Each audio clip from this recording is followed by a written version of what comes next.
Пополнение неприкосновенного запаса медикаментов и средств оказания первой медицинской помощи.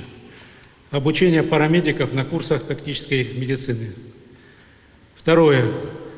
Восполнение современных мобильных средств связи батальонного, ротного, взводного звена. Третье. Приобретение необходимого количества беспилотных летательных аппаратов и организация обучения операторов БПЛА в подразделениях Министерства обороны и специальных сил. Доукомплектование воинских частей современными средствами индивидуальной защиты. Бронежилеты, каски, баллистические очки, тактические перчатки и другое. Пятое. Создание дополнительного складирования резерва полевой формы одежды для личного состава вооруженных сил и резерва, в том числе зимнего обмундирования. Шестое. Приобретение легкового автотранспорта повышенной проходимости типа пикап для обеспечения деятельности мобильных тактических групп. Седьмое.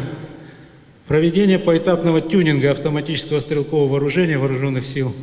Приобретение коллиматорных тепловизионных прицелов. Восьмое. Приобретение электрогенераторов для обеспечения бесперебойного электроснабжения пунктов управления, узлов связи, складов вооруженных сил и резерва вооруженных сил Республики Абхазия.